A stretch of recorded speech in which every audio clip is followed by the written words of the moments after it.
All right, welcome to the first ever ElevateHer Symposium. My name is Jamie Claire Kaiser. I'm Director of Advisory Services and a Principal at Zweig Group, and I'm part of the team that launched ElevateHer. I am excited that we're able to welcome so many of you to this program. I'm also really excited it's not in person because this would give me all kinds of public speaking anxiety.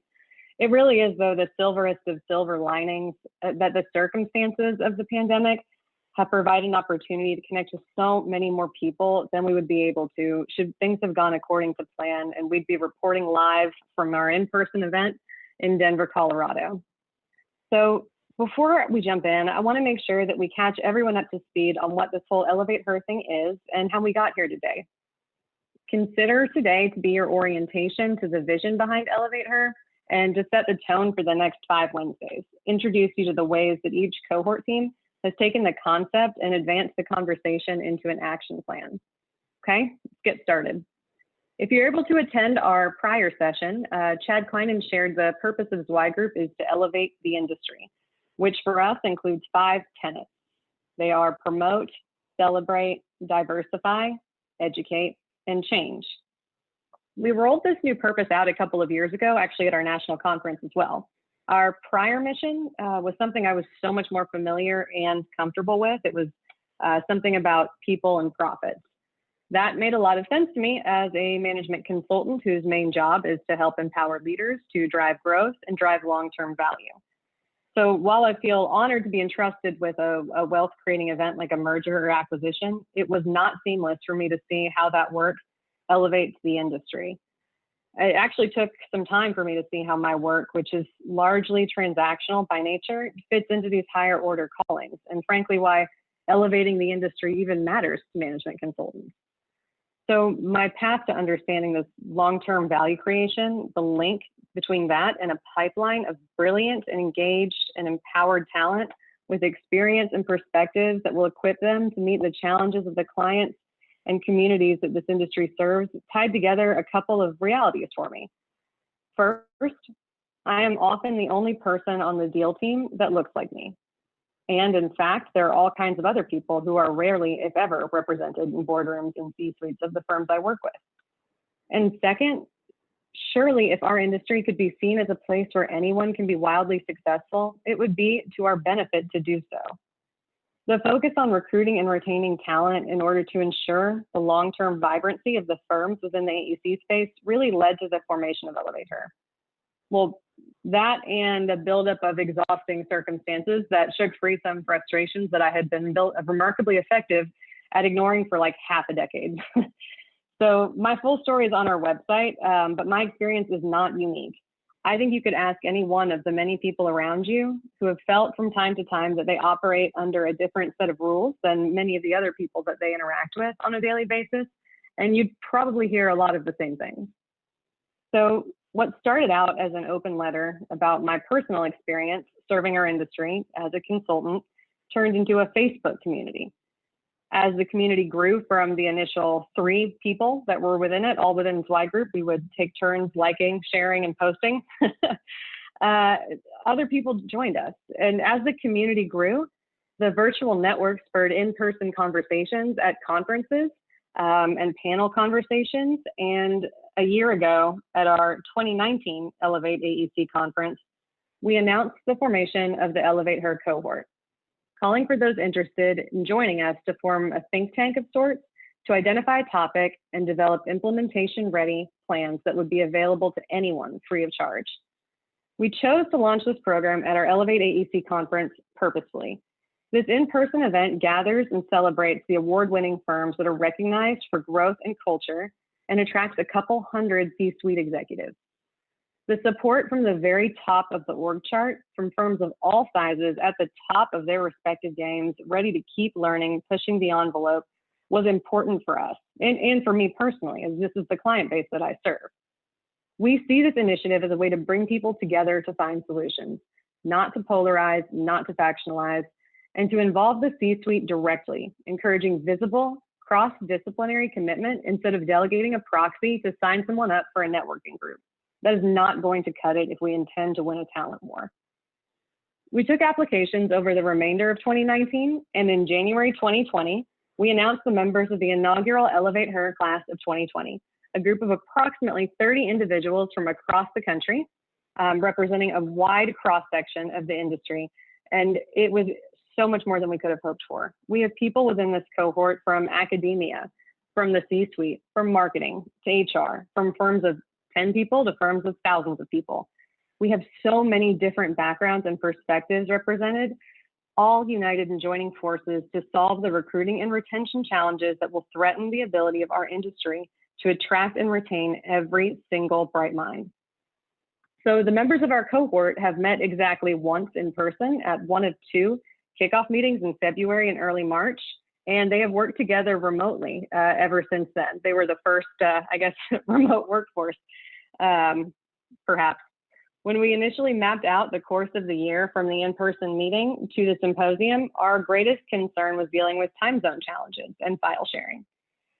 What a simpler time the first couple of months of 2020 were. So this program would not have been possible without the support of our founding sponsors, whose financial contributions made it possible for many to join the program in the first place.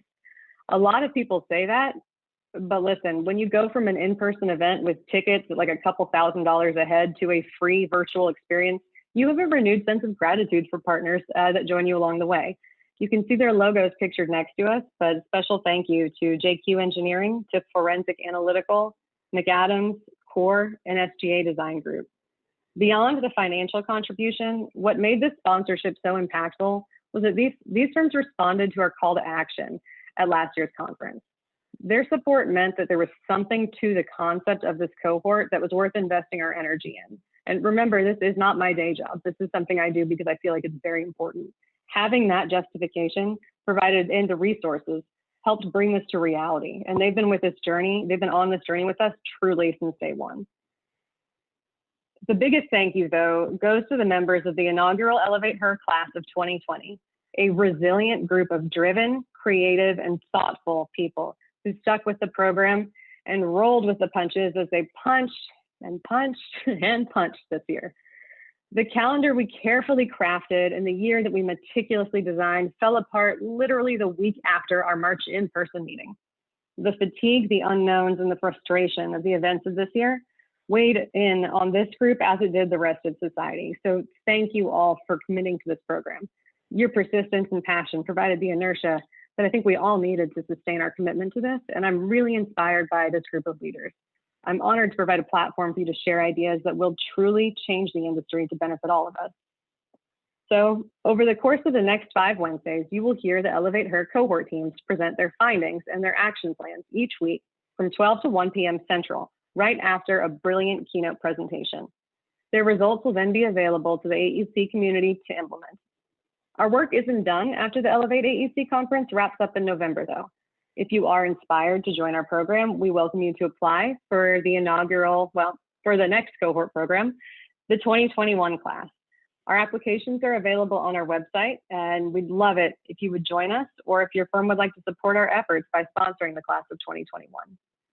Unlike the class of 2020, this next year's 2021 cohort will have some vague idea as to what exactly they are signing up for when they join us, so added benefit there. We've captured the highlights of the 2020 program in a short video. Before we go into that further detail about ElevateHer, I'd like to introduce you to my colleague, Christy Zweig, who will share some of the research and findings that have influenced our thinking over the course of the year right after the video. Christy has a long involvement with management consulting and the AEC industry. She has held a number of roles at Zweig Group, including writing and researching for the Zweig Letter, Civil plus Structural Engineer magazine, and she currently serves as our Director of Research and E-commerce. She's currently the firm's marketing director, as well as leading the marketing consulting division. So her passion for online marketing, her experience as a consultant, and her deep knowledge of our data and research has been like the secret weapon to making ElevateHer go from concept to reality. After Christy's presentation, I'll be back to share some perspectives learned over the first year of the ElevateHer cohort, and we'll wrap up today's symposium with a preview of what's to come over the next 5 weeks, shared firsthand by the cohort teams themselves. And with that, we will hit play. Last September, we published the article on our website.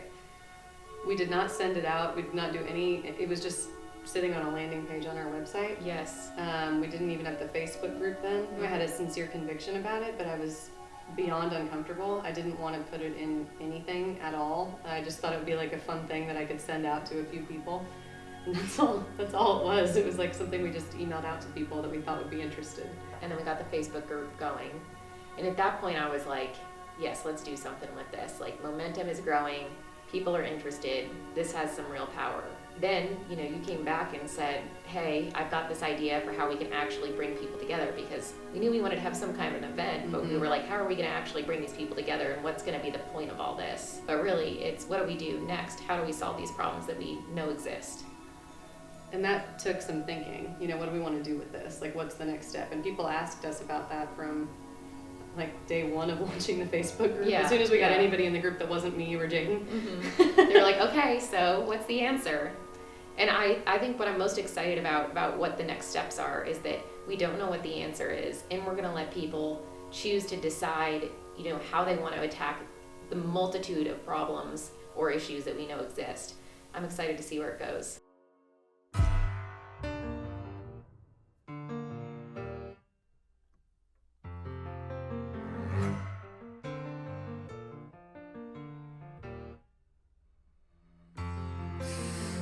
We're on the record now, right? We're on the record. We're recording. All right, cool.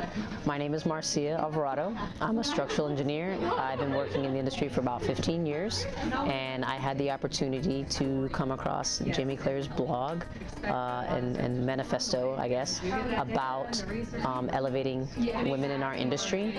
I made a connection and reached out, and we had a very good conversation about just some of our personal experiences in the industry, and I was asked to come in as an advisor for this cohort, and I've decided that, understanding my relationship with diversity and inclusion and my exposure to the industry, and as being a Latin female gay engineer, I fit a lot of those boxes.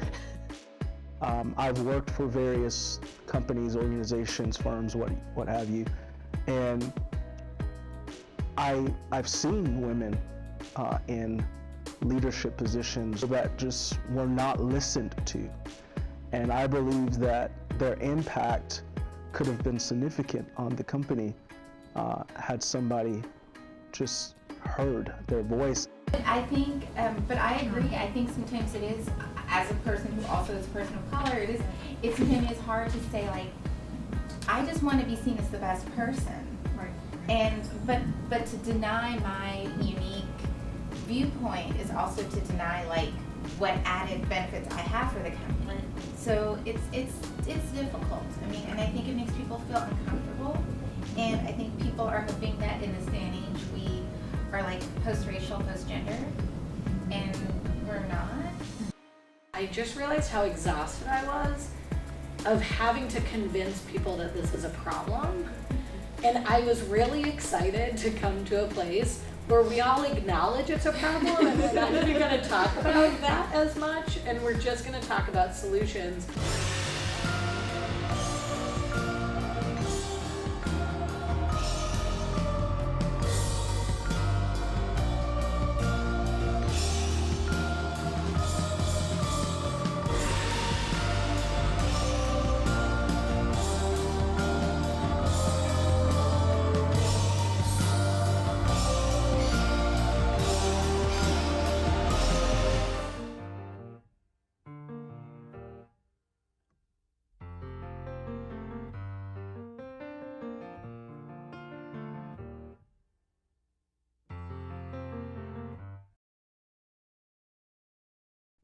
Okay, everybody. Hi, I'm Christy Zweig, and I'm here to talk a little bit more about data. So when we started all of this, it started off with Jamie Claire talking about her experiences. And the next step that we had was we wanted to look into the data and see what information we already had that might give us some more background into what people were experiencing. And specifically, we looked at gender, and then going forward, we also started looking at age, and other demographics. And I hope that by the time I get the opportunity to present this again next year, I will have some more statistics relating to all different kinds of diversity for you all. But for now, I'm just going to talk a little bit about our process and share with you what we already had. So the Zweig Group research process is that we have voluntary participation by individuals that work in the AEC industry and AEC industry firms, generally by an incentive discount program. So if you don't know this already, Zweig Group, we send out surveys on 18 to 20 different topics every year. And then we take that data and we look at it and examine it and put together benchmarks. We package it up in convenient PDFs or books or now interactive Excel files. And then we're able to give that back out to our audience. And this year, we've kind of expanded that program from our traditional program to also include some more special topic, more voluntary surveys. The bulk of the information that I will present to you today is information and data that we gathered from individuals that were just interested in these topics as a part of that incentive discount program. So we didn't go out and say, okay, we're holding this big survey and it's on diversity and we need to know your opinion. What we did was we looked at all of the different business management topics that impact AEC industry firms. We had people take them, we asked them for their gender, and then afterwards we split it up by gender to see if we saw any differences. So there's not an implicit bias there. I also have some more information that is gathered from some outside studies that we looked at that I thought would be very relevant today. So this is just a brief overview of some of the topics that we gather data on, really everything from salary levels to valuation, financial performance, operating expenses, policies, procedures, and benefits. You can see the whole gamut here. So that's everything from these hard and fast numbers that are the benchmarks that firms use to make really important financial decisions. But then we also have these topics that, like the project management report or principals, partners, and owners, that deal with some more qualitative aspects as well. So we may talk to principals and ask them what was the most challenging part of your job, or what issues are you most concerned about right now. So really anything that touches the management aspect of an AEC firm, we've got data on it. So as we all know, in March, we had a momentous event that impacted the world at large, the world economy, the US economy, and also impacted the AEC industry. So when COVID-19 hit the US and we started to see that there were some changes that were occurring, we said, okay, we've got to launch a special topic survey on this. So we launched this survey, totally open for anybody who works in the AEC industry to take. I think that we first set out to do that on March 15th or so, mid-March, and we've kept it running ever since. So the data that I'm going to present today is gathered basically from March all the way until September. And then we also have it split up by time range, so you can see how some changes have occurred over time. So first thing we wanted to know, of course, is what's the financial impact of COVID on AEC firms? And again, I think that this is very important to our cause because you're going to see the areas that COVID-19 impacts, and obviously the change in the work environment really changes how AEC firms are able to recruit and retain, specifically from a gender discrepancy as well as through different age demographics. So looking at the financial impact, you can see that 71% of firms have received PPP funds at an average amount of about 1.3 million. Median is just under 1 million. Very nicely, that kind of lines up with when we look at how many projects in dollar value were canceled or delayed in that first half of 2020, that number right there. Median is just about 1 million. And you can see that our average was greatly swayed by some very, very large projects. So that's up there over 26 million. You can see that there's been a slowdown in project cancellation. So great news.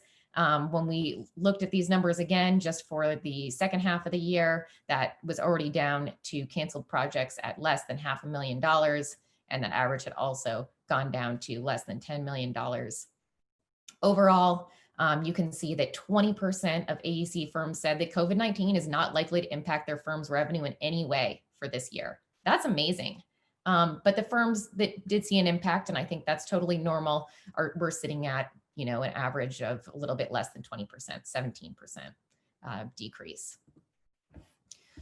So the second thing that we wanted to look at was, how is COVID-19 impacting the way in which firms do business, the way in which these AEC firms run? How is it impacting the people and the jobs that they have to do? So we said, here are these different areas, please rate them on a 1 to 5 scale. 5 would be a highly negative impact.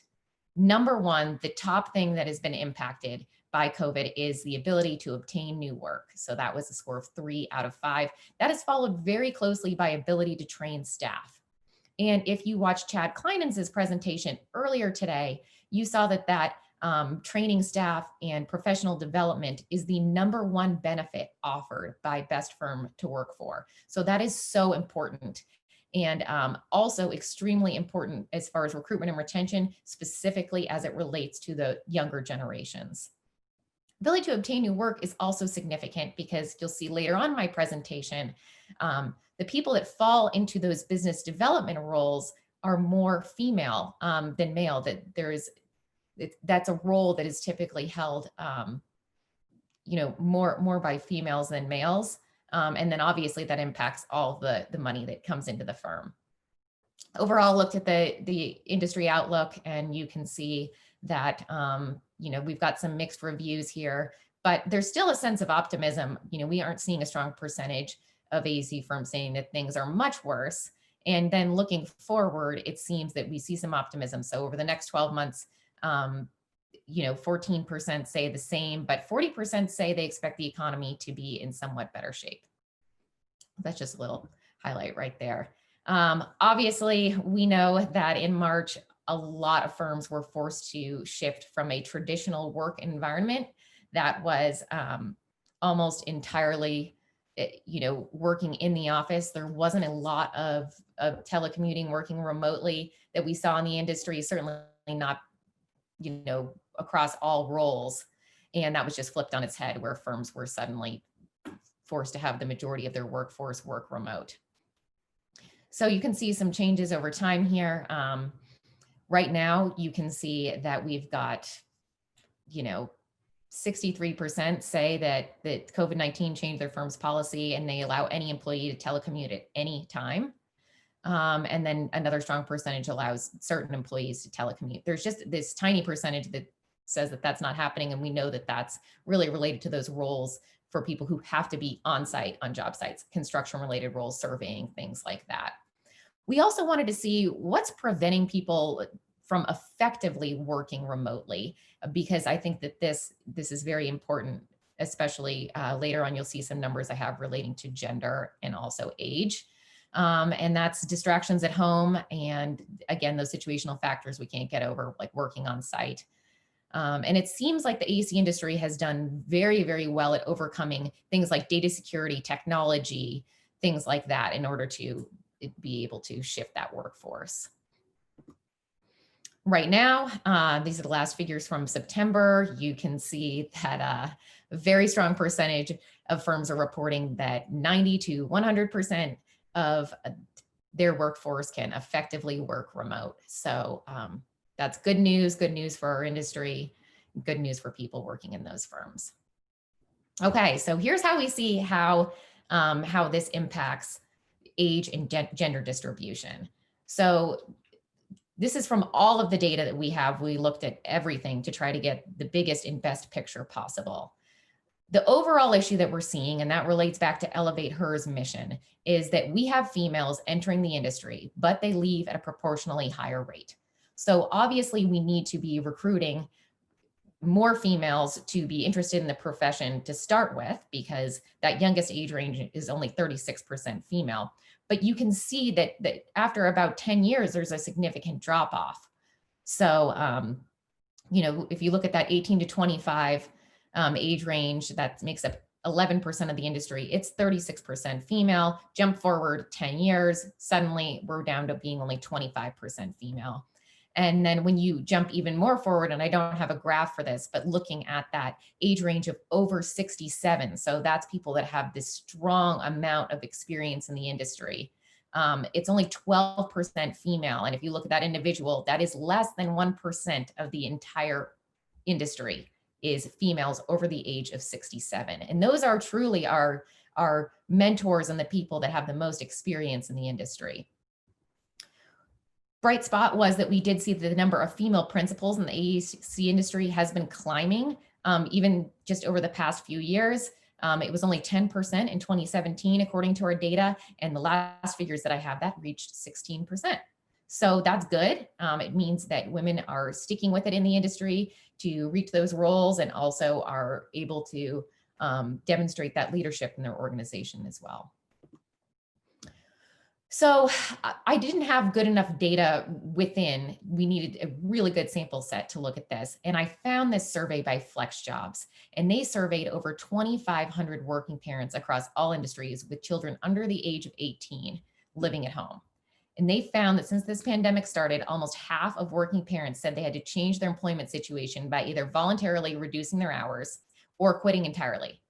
And then of those that quit, 38% do not plan to rejoin the workforce. So if we applied this to the AEC industry, especially based on those numbers that I just showed you, you can see how this would be absolutely devastating. If we lost that 36% and cut that by 40%, then the number of females that are in the industry is really going to be diminished. So this could potentially be a recruitment and retention problem.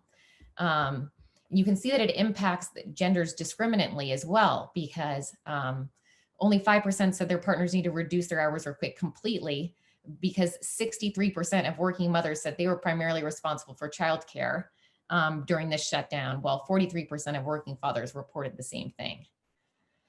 Again, though, they said that this flexible schedule has the greatest impact on the ability to juggle careers, distance learning, and childcare responsibilities. And then another devastating statistic here, 17% of working mothers quit their jobs during the pandemic. That's almost 20%, 1 in 5, versus only 1 in 10 of working fathers.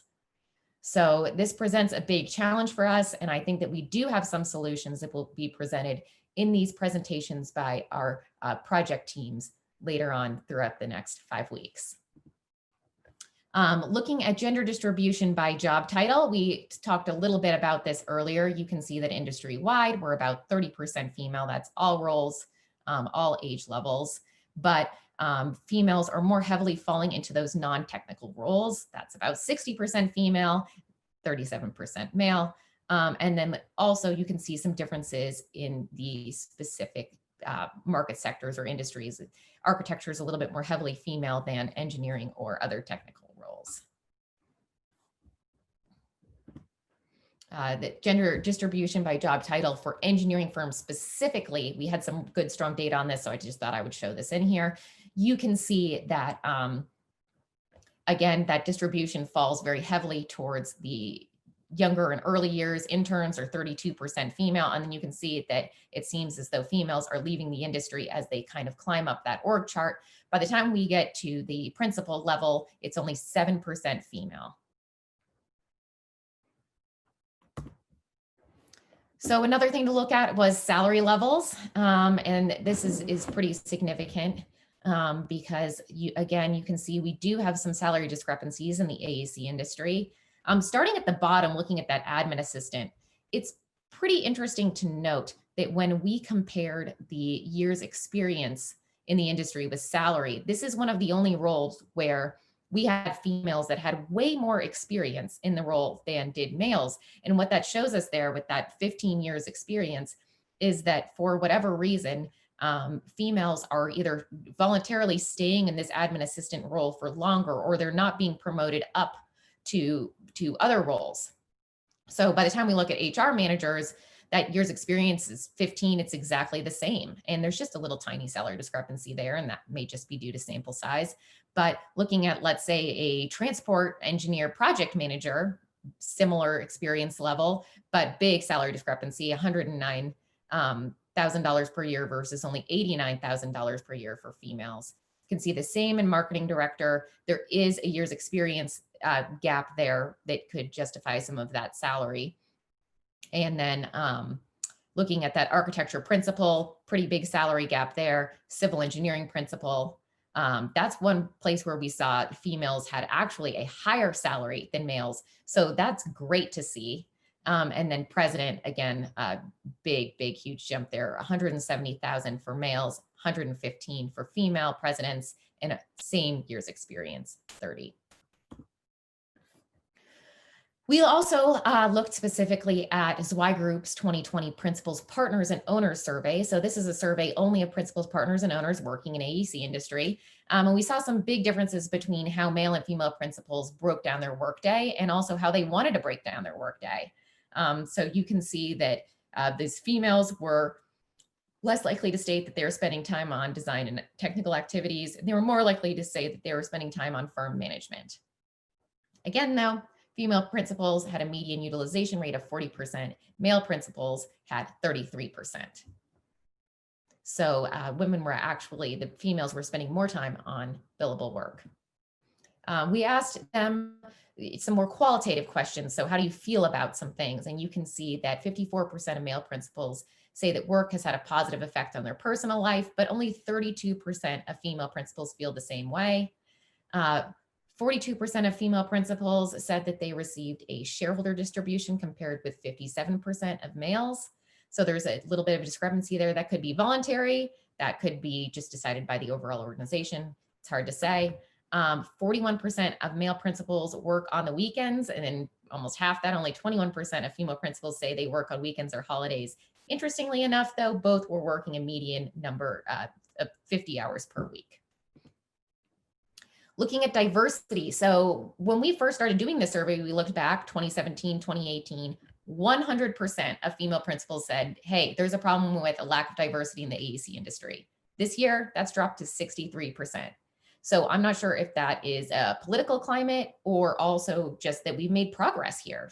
Either way, it's good to see. What we also saw was that the number of male principals is creeping closer to the number of female principals who feel that this is an issue. 2018, we had a devastating statistic. 100% of female principals who we surveyed said, I've considered leaving the AEC industry. This year, that has dropped to 63%. So I think that that is really some good news and good things that we see, but still only 42% of male principals feel the same way. So we're seeing a pretty big discrepancy there. Likewise, just under half of all female principals say, hey, I've met my career goals. And then 21% say that their career goals have been met. 21% say their career goals have not yet been met. And 8% of male principals feel the same way. Good news though, both, almost 90% say, hey, I recommend this career track to my family and friends. Looking at the project management survey, this is a survey that we currently have open for participation. So I only have data from 2019. And if there's any project managers out there, please go ahead and help us participate in this survey. So we've got some cool stats to share with you next time. You can see that when we did a survey about when you were going to become a project manager, what were your fears? What were you concerned with? Female project managers said, I'm concerned about supervising staff. Male project managers said, I'm just afraid of getting away from this design and technical work that I love. And I'm also worried about meeting these budget and time goals. Female project managers were not concerned about that. Once these people were project managers, females were concerned about managing their time and also managing team members. That was shared by male project managers, but they really were more concerned with managing their client expectations. So just some differences there. To wrap up, this is Jamie Claire's favorite slide. It talks about business value. So we compared some businesses with special designations to the overall sample set, looking at our 6 different value ratios. And you can see here that minority business enterprises, disadvantaged business enterprises, women-owned businesses, and small business enterprises had actually stronger value ratios in 5 out of 7 of these categories. So it shows that these types of businesses definitely can keep or actually have a high value there. And we have a special session on this, on valuation topics and how COVID-19 has impacted valuations later on in the Elevate series with our valuation expert, Tracy Eves. So if you have interest in that, please be sure to tune in. To wrap up, we've got some policies, procedures, and benefits. Only 24% of AEC firms have no parental leave at all. 26% offer a limited amount of paid leave with all of the salary paid. 65% of firms say that employees can take a limited amount of unpaid leave. So for these firms that don't have strong parental leave policy, most individuals are having to dip into their PTO, their paid time off.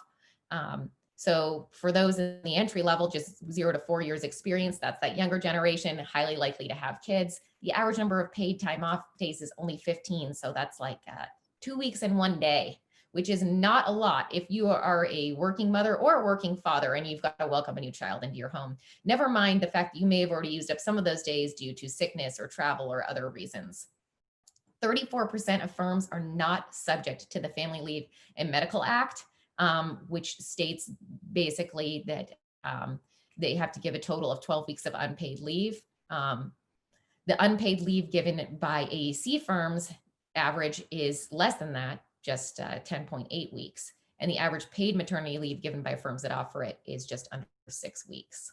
So I think that we have a long way to go here, definitely a little bit behind some other industries. And this is a big area where we can really help to improve retention, because this seems to be a pain point where we lose people, both from a gender and an age demographic.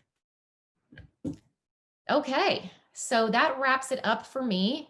If you have any questions, you can leave them in the chat. If we have time later, we will get to them. And if not, leave your contact information and I'll reach out to you individually. Also, my email address is on here, czweig@zweigroup.com. Happy to answer any questions that you have about Zweig Group data. Thanks, Christy. I think it's so important to really emphasize the data-driven research approach that we've taken to this topic and to the conversations that we've had here. We collected over 2.3 million data points last year and published them in a couple of dozen of these surveys. And this tie to the information is so important to what we do. I think it's important because data is agnostic. What Christy just presented could be seen as some of the information could be polarizing, or why does it matter what male or female principals think? And I think the answer really is it's new information. It helps us understand the people we work with. It helps us understand what different teams bring to the table and what different people within these teams are thinking. The more perspectives we have and the more things that we can respect about how other people approach solving similar challenges, I think the stronger we can be as a team, as an industry, as a company, taking it all the way down. So before we move on from that, I really cannot stress enough that lack of data is not the problem, nor is a failure to make a business case for the power of diversity of perspective. Launching another study has not been enough to foster change. We would see different faces in our boardrooms. We've used the data to start the conversations in ways that are focused squarely on the objective that we started with, which is building long-term value and driving a culture of innovation and growth. And it will be limited to the extent that our companies and our industry fall short of engaging with every smart person with every possible perspective out there to challenge us to continue to improve. So as we move from data to decision-making, we've now arrived at the next portion of our time together. It's been fun, right? Now we move on to the demotivational portion of our presentation, and I will address some systemic challenges that need to be discussed to create meaningful change. That starts with a question that I am often asked. Why aren't there more women and people of color in executive positions in AEC firms? This is as good a time as any to just reiterate that I am wildly unqualified to speak as an expert on this topic, despite the fact that I'm asked this question a lot. And you know, part of ElevateHer, I get asked questions like this all the time. So I think I wanted to start with this question because, again, it is one that's top of mind for many people. Where are we falling short? Where are the women and people of color, and why aren't they sticking with us to get to the executive positions? So these are my thoughts on why we are where we are today. Acknowledging that there are many contributing factors, a few facets that I thought were worth exploring. First, what are the attributes of those promoted to executive leadership within AEC firms in the first place? In many of the companies that we work with, there's often a tight set of behaviors that are associated with the model or kind of the image of leadership that's promoted by the incumbent executive team. And these people are often the ones who are sought out to be mentored or sponsored. So when we describe a real go-getter, someone who's 110% committed to the job, working around the clock, always available. You can call them at midnight and they'll be back on the phone with you. Are we describing somebody who has the luxury of focusing on work? How much support do you have to have at home to pursue a career trajectory like this? And are there other attributes worth discussing as an executive team that might benefit your firm? Like the ability to influence change, to get people to come around to your way of thinking. What about impeccable communication skills, strategic thinking, or efficiency, efficient work as opposed to volume of hours? Is the picture that I just painted on what it takes to, be a leader in your company something anyone would even want to look forward to in the future for their own careers? Are we making this something that people want? So another way to express this concern is that when we overly promote kind of that work martyr mindset as to what it takes to get to the top, I really worry we're creating an ambition gap where we end up failing to fully unlock the potential of future leaders of our firm because we really narrowly define upward mobility as suffering the most for the longest. It's linked to an unbalanced lifestyle that frankly does not appeal to everyone. I think we're missing out when we define kind of what it takes to get there in such a narrow way. I think this link is worth exploring, and without having an actual data point that proves kind of this thought process, I do want to share that we found in last year's Principals, Partners, and Owners survey, so owners of AEC firms, that a third of male principals were gifted all or a portion of their ownership interest in their companies, while virtually zero female principals reported the same, meaning they had to buy into the company when male principals were given a portion of their stock. This is not conclusive, but I think there could be a connection between sweat equity and rewarding a career trajectory that may be disproportionately unattainable for women during child rearing years. I think we saw that in the data point that Christy shared about 17% of mothers leaving the workforce. So we're experiencing a remarkable time in America right now, as many of the parents are having discussions at home about how they're going to deal with virtual schooling for their kids while meeting their work obligations. The data suggests we are at serious risk of losing yet again another generation of mid-tier professionals, people who've been in the industry, have a few years of experience. And as these decisions are made about which parent's career to prioritize and what comes first, the more we paint an unrealistic or frankly undesirable view of what it takes to keep rising up, I think the easier the decision is going to be made at home without the opportunity to bring the firm in and talk about what could we do? What could we do to be a more sustainable workplace for everyone? The challenge is exacerbated by the overall decision-making demographics in our industry. So again, according to the same 2020 Principals, Partners, and Owners survey, 82% of firm principals are 50 years of age or older. Only 2% of firm principals are under age 40. 2% of ownership in the AEC firms in the country are held by people who are 40 years of age or younger. I think if we had a more diverse set of stakeholders experiencing different stages of life, different retirement horizons, different risk profiles, I think we'd see executive teams with diverging needs, and they may disagree on a course of action, which is good, that is healthy. That will lead to the discussions that will result in more thorough and comprehensive decisions that better reflect the company's overall needs. This is actually partially why I'm also a resolute advocate for including outsiders, non-firm employees on your board of directors, but that's a different talk. I think that this is also an important point because many of the conversations about diversity and inclusion optimistically see the next generation, the incoming generation, as the change agents that will begin to address some of these barriers. Now, again, I told you the demotivational portion of the presentation started, so my counterpoint to pinning too much optimism on that next generation here is that without addressing the workplace culture, the profile of what it takes to succeed within our firms, and rethinking where we invest our energy as mentors, we'll continue to see attrition rates as people reject the model and opt out of the hierarchy altogether way before they get to that 50-year-old perspective in the company. Further, those who are able to succeed will not have that true seat at the table as a principal or executive until they too will be in a position to reinforce their own career path as the only way they know how to do things. And they will look to the next generation as the one that will make change. Below the ownership level, I would also say that 2020 has called for no small measure of empathy from anyone in a management role. This is as good a time as any to examine your organizational hierarchy and to really evaluate whether the skills needed to be a terrific people manager are as scrutinized and developed as those needed to be a terrific project manager. To be blunt, do not allow someone to manage your most precious asset, your talented staff, if they aren't up to the demands of the position simply because it's the traditional career progression in an AEC firm. Managers have to be good at managing people.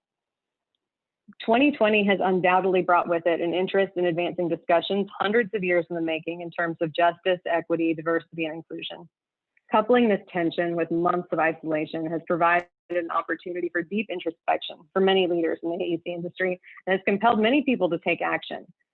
And in my experience with ElevateHer, there is a double-edged sword as these initiatives shift from making that business case for why this is a good business decision to a moral case. And I would advise you to navigate that with precision and with the same degree of thoughtfulness that you heard expressed in the opening keynote presentation.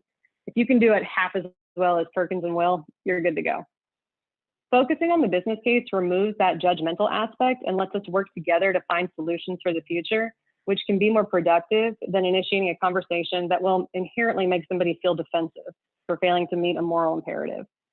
I think that's important to keep in mind because whether something is the right thing to do and whether it gets done, are we doing everything we can to bridge those gaps and to make sure that we are being heard as intended? It's really important that diversity and inclusion efforts are not just seen as a moral appeal, in my opinion, because this makes the work seem like charity work or a sacrifice on part of the company or a hobby of some kind. I have personally experienced this in launching ElevateHer. It's not my core job. The problem with this is that we're getting too close to describing getting involved in diversity and inclusion efforts as a loss of productivity, which can create divides on teams and a perception that certain colleagues aren't contributing as much as those who focus on more traditional expectations for their particular role. So instead, if you are ready to devote resources to taking action on JEDI initiatives, the full leadership team needs to be united in communicating the strategic objective in whatever manner your firm defines it. Whatever this pursuit is, whatever the objective is, make sure you are all on the same page. Without this support, you are at risk of burning out. These topics are emotionally draining to discuss. For me, at least, it is emotionally draining to discuss something that can be this charged in a way that even the longest Zoom call with the most difficult client cannot remotely compare to. It is exhausting and it takes extra effort. Spending time in cohorts like the class of 2020 has done is an important brand building exercise and contribution to thought leadership, but it's not billable. And that's tough in an industry in which productivity is measured by utilization. So if it's not visibly supported, that can put an undue burden on those willing to contribute that will not be captured in a performance review without deliberate contemplation and could in fact have an adverse impact on that person getting the next promotion or the amount of their bonus. If speaking on a diversity panel is seen as getting out of doing real work, we're reinforcing the culture that isolates and discourages people, perhaps especially women and people of color, and turns them off of our industry, which is an unfortunate consequence that can happen if we don't fully align our teams from HR to project management, even to accounting, on what we're going to measure and what we're going to support and what we're going to review. And I offer this not to discourage anyone from engaging in this work that has the potential to be not just impactful, but truly fulfilling, but to call attention to ways to ensure that a commitment to JEDI is sustainable. This is not a one-year program. A final parting thought related to the infrastructure needed to support and elevate and sustain contributions from women and people of color relates back to the data that Christy shared regarding comparative firm value. So woman-owned business enterprises, or WBEs, outperform firms without certifications in 5 out of 6 of the metrics that we've studied for 30 years related to firm value. One of the aspects of ElevateHer that I aspire to devote attention to through our class of 2021 is to really understand the effectiveness of the certification programs, the MBE, DBE, WBE, HUB, all of these programs against their goals. I say this because I was dismayed to hear a founder of a minority-owned firm share that they feel they're occasionally seen as a necessary evil on a project team. They feel sidelined from contributing to the level they're capable of, and they do not feel like they're treated as equals to the other firms that they work with. And with limited ownership transition options for firms that hold certifications, is the current climate an opportune time to evaluate if we're doing what we should with these programs and if there's a better way to create a liquidation event or possibilities of generational wealth creation? I don't know the answer to that, but I think that this is a good time to have these discussions as an industry. So the point of all of this is that there is much work to be done, but it is absolutely worth doing. The work that the companies within our space do is so important to our society. We are at a cultural inflection point, and our industry needs to do our part to take action to better reflect the clients and communities we serve, or we are going to be left in the dust. The opportunity to grow and inspire and perform right at the edge of our abilities of some of the smartest people that I've ever met. It's right in front of us to seize. And the ways to take part in designing this future have expanded beyond anything we imagined a year ago. We were not prescient here. We got either very lucky or very unlucky or both with the course that this year took. But let's go with it. Let's take this moment and seize it and do something with it. So let's begin that inspiration right now. Our cohort teams would like to tell you in their own words what they have been working on this year and when you can join them to learn more. So with that, we will roll the tape and give you a preview of what's to come. I'm Cindy Saknoff. I'm Don Kopetsky. I'm Maggie Snape. On Wednesday, October 7th at noon, find out how we are redefining career success in the AEC industry as we strive to create a more diverse and inclusive workforce. The topic of career development for women has always been important to me. I grew up at a time when I graduated college, and the first question you got asked as a female was, how many words per minute do you type? I was determined not to take a job as an administrative assistant. I was determined that I was going to have a career and follow a career path. I was very fortunate. I had great mentors early on in my life. I had great women mentors who enabled me to have that voice, taught me how to ask for the things I wanted in my career. I want to be able to give that to other women. Entering the AEC industry 5 years ago, I had no idea how far behind women were in this industry, or I shouldn't say far behind, but how few women there were in high-level executive positions within the industry. I had worked in a lot of industries before, but not this one, and it was important to me, as I've been part of this these last 5 years and running a human resources department within the industry, that we open the doors for women, but we need to give them the tools to do that. We need to give them things to make it easier to have those conversations. Throughout my career, I've been pressured to follow a predefined career progression, no matter that my interests and abilities were elsewhere. I've felt like doing good work and being good at what I do isn't good enough unless I stop doing it and be something else. I wanted to join ElevateHer because I've long felt that traditional notions of success undermine the individual and diminish her contribution. I feel that in the traditional view of success, a person is not taken seriously unless we look and act like everyone did 50 years ago. But this is quickly changing. For our grandparents and many of our parents, career success likely meant staying with the same company for 30 years until retirement, getting that gold watch. For those of us in the throes of middle age, career success has probably been defined by getting promotions, higher level titles, more responsibility, and more money. But as society has evolved, the definition of career success has evolved to not mean one thing. It can mean different things to different people, and career success can even mean different things to the same person, depending on where they are in their life. Career success can still mean promotions, but it may also mean staying in the same organizational level while you gather experience from different departments, different business functions, and expand your overall knowledge. It may also mean staying in a job that you're very good at, that you love and enjoy, without seeking any kind of promotion, while you also care for family, yourself, or your interests outside of work. Career success can mean transferring your knowledge to others in the organization while still contributing to the firm as you move towards retirement. We're not always asked or told what we need to do to move forward in our careers. We're often confused about what it takes to get there. I've spent a disproportionate amount of time creating career paths and career path documents, and I frequently leave frustrated because I don't think that these are really what employees want or need. I don't think that they're helping anybody or doing anything. They're not getting used. And in March at the ElevateHer kickoff, I had a little bit of a light bulb moment when I realized that most of my frustration was because I was just developing programs and implementing programs that codified what the company was doing.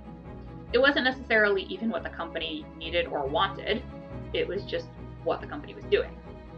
And as we talked amongst our cohort, one of my teammates made a great comment about gearing our project more towards employees. And that was a light bulb moment and how Success Redefined became something that provided tools to employees to help them define their own career success. Our product will provide you with the tools you need to chart your own path of horizontal or vertical growth while accelerating or decelerating your career during life events. Success Redefined allows you to define what your success is. And what we're hoping is the tools that we are developing will enable them to think inward, do a true assessment of themselves and a true inventory of the skills they have, learn what skills they need to work on, what skills they need to ask for assistance and training on, and maybe the ability to get some time on the job doing those things so that they can move their career forward in the path that they choose. It has always been a passion for me, and it's become even more so in the last 5 years spending time in this industry. I hope you'll find our presentation insightful, useful, maybe a little bit humorous, but most importantly as a tool that you can see many associates needing and wanting to use during their career path time within the AEC industry. Thank you.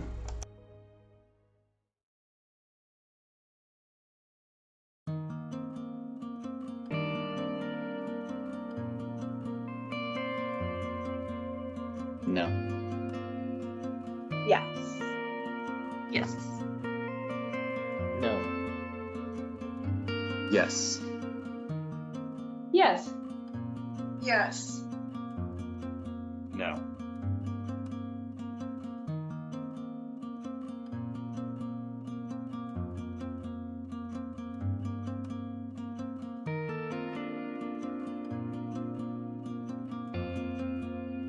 Well, I think that just in general, having women in leadership positions. In one word, I would say engagement. By hiring and promoting women within or outside to more managerial, maybe mentorship positions within the company. Definitely providing excellent women role models is a good step. I think providing flexible work schedules is a huge benefit that would help. Flexibility, benefits, promoting and advocating for women-led and women-driven organizations. So I think helping women connect with a peer group is very important. A concerted effort to include women in your hiring is key.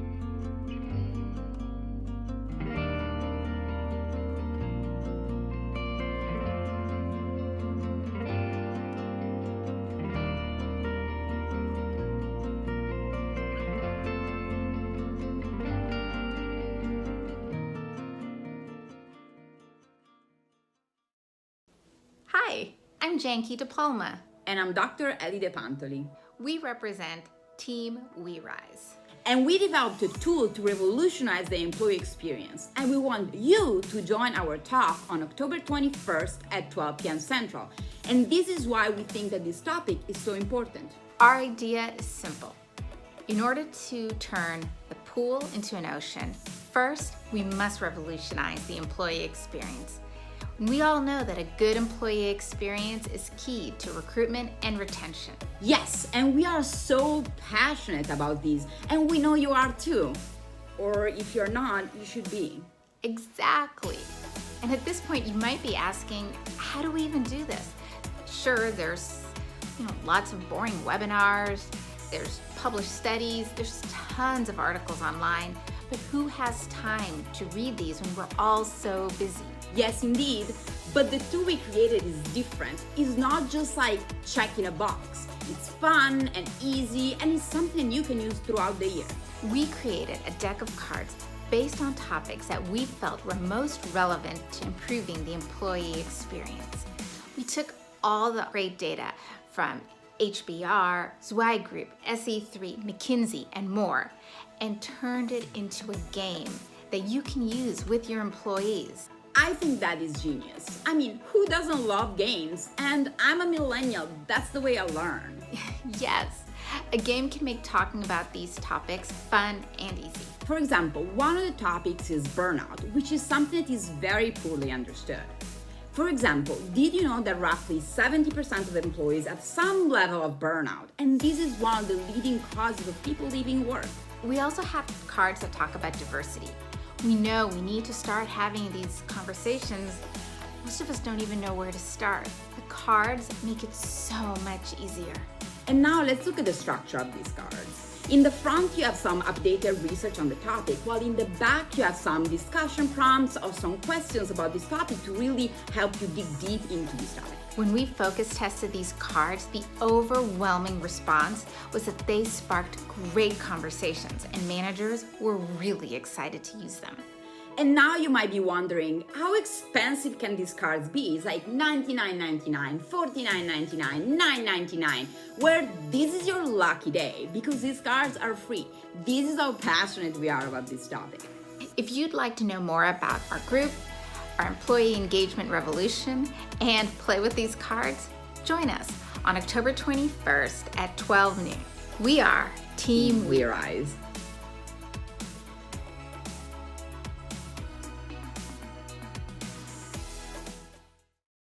She belongs here. This amazing modern world we live in was built in the minds and by the hands of architects, engineers, and construction professionals. It is the one career that touches all aspects of our modern day life. But these amazing careers seem to be mostly dominated by men, leaving out an entire creative potential coming from women. First and foremost, we would like to show that there's a place for girls in this industry. Not only that, but there is a role for them in leadership and ownership, and that they belong here. This is how our She Belongs Here campaign vision came to be. Our mission is to raise awareness to school-age girls and tackle that bias early before it sets in. We know that several STEM programs already exist, and that drives interest to school-age kids into STEM-related fields, but we believe that we need a bigger visual, lasting impact through showing girls in our industry, in our fields, to change their minds. Our team has produced a physical deliverable and a visual deliverable that are easily provided to school-age children through school programs, after-school programs, throughout the country and beyond. This will educate kids not only about AEC, but provide a vision for girls in the industry. So please join us for the unveiling of our program on October 28th. We're going to share our exciting campaign, tell you how you and your companies can get involved in sharing this within your communities. Now is a perfect time to provide some excitement for AEC, and specifically to young girls. We need to give them a vision for the future that they haven't thought of yet.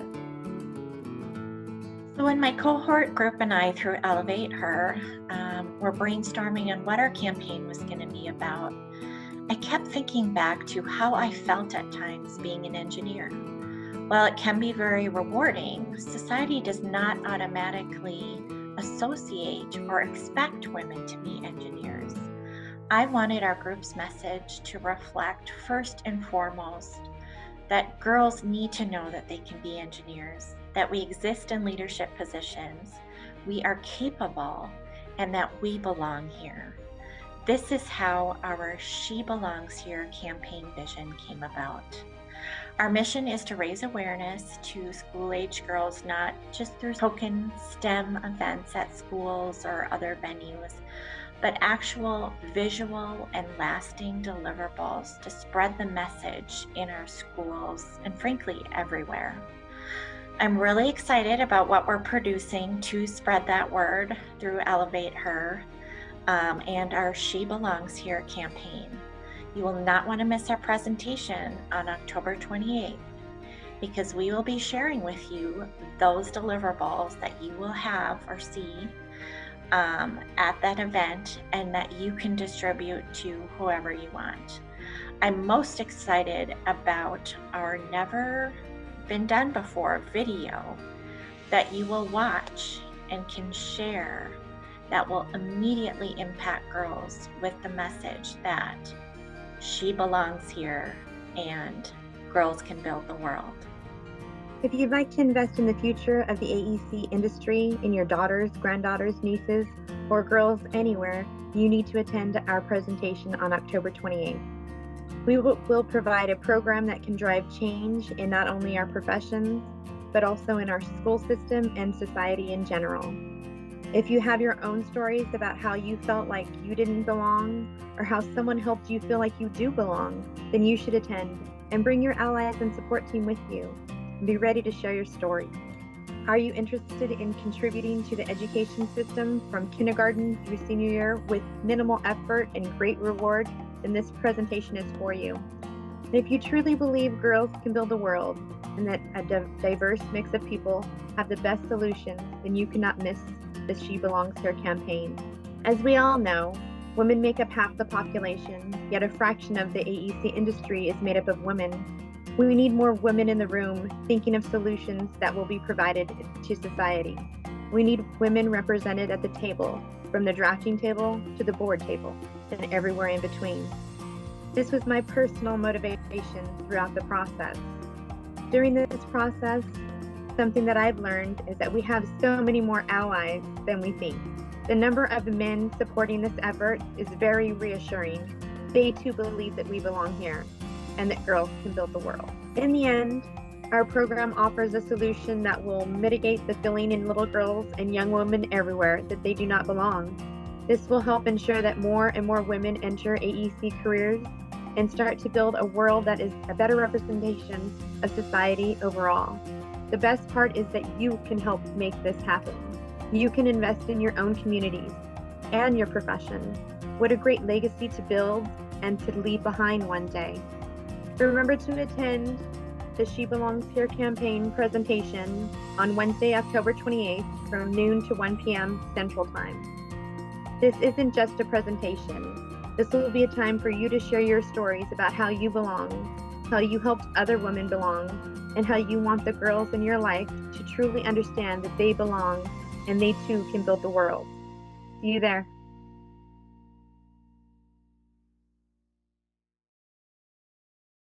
I'm Mary Heath, Chief Marketing Officer for a firm headquartered in Durham, North Carolina.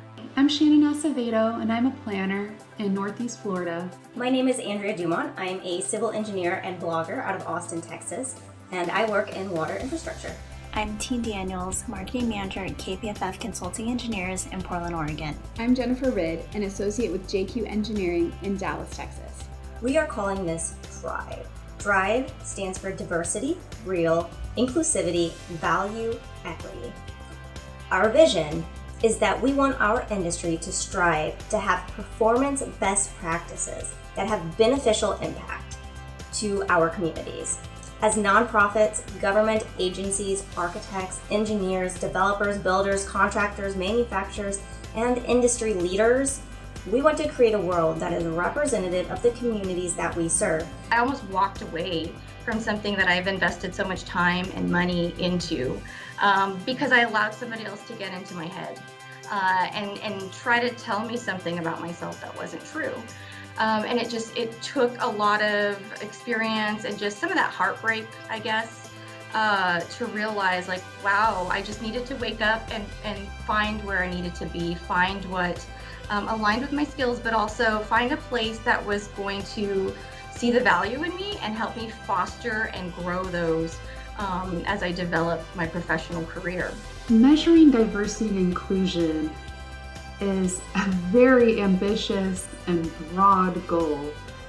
We didn't want to put ourselves in a box or define too much without actually doing the research to see what the full scope of indicators could be with this project. But we also had to have some kind of methodology from keeping us from floating away entirely. So we started with a few overarching categories to organize thought and start to look at some of the themes that these indicators and information could be organized into as we talked with folks. We did do one case study with the Ann Richards School, but we want to do a few more of those so we can have more information and more insights that we would then, as a second step, talk to subject matter experts to get their expertise and insight and research and integrate all of this together.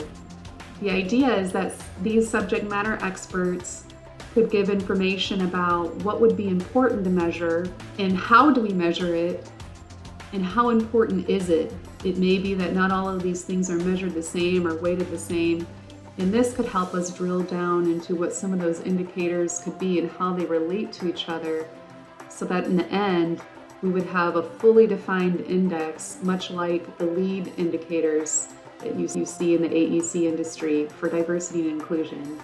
To develop the Drive Index, we need to gather focus groups of firm leadership, diversity and inclusion experts, owners groups, public officials, and other organizations which are committed to promoting diversity and well-being in the built environment.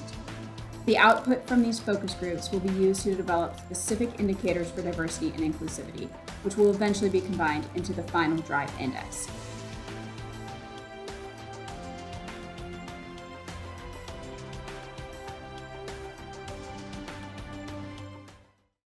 Well, that was amazing, right?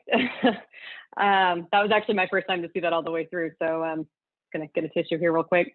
That was fantastic. So please join us for these presentations each Wednesday over the next 5 weeks to learn more about everything that all of these people have put together for the benefit of our industry. And, you know, before we wrap this up, I think one of the themes that you're going to hear repeated through the cohort presentations that I want to pass along to the people that are part of this presentation as well, is to keep in mind that your initiatives and the actions that you're taking do not have to be earth-shattering, you know, things that have never been thought of or done before. We're talking about one person at a time. What will make a change that will help retain somebody for the next step in their career? What can we do to be a better employer for everybody who will be part of this industry? Something that may seem small or trivial might be enough to make a difference. So the work that you do, the actions we hope you implement as a result of our presentations really don't have to be game-changing for the industry to be game-changing for someone's career, and that's what we're after here. So we can use the rest of the time for Q&A if there's questions posted, but that's what we have.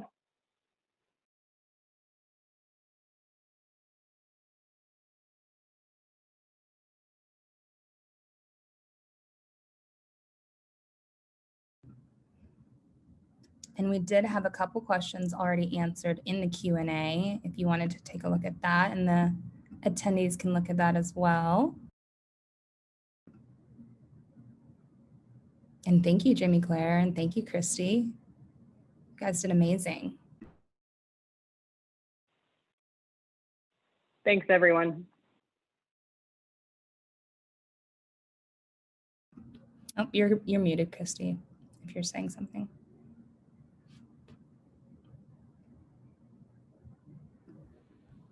We had one question that was asked and answered in that Q&A. Someone asked, is HR usually occupied by men or women in the AE world? And Chad Cold Iron answered that and said that the gender split in HR is an 85-15 split in favor of women. And then we had another question where somebody asked, could it be that some of the problems being focused on also negatively impact men? And I think that's an excellent question. And I think absolutely, yes. We know that a lot of these problems impact everybody in some way. And the more that we dove into these special projects and the more that we looked at things, we realized that, you know, the general focus of this is to elevate the industry as a whole. We want to be able to recruit and retain the best people.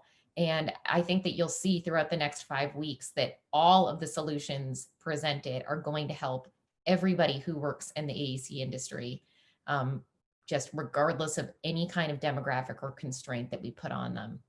And, you know, that's what's going to help us elevate the industry, is that everybody will benefit from these solutions. Christy, did you see another question came in?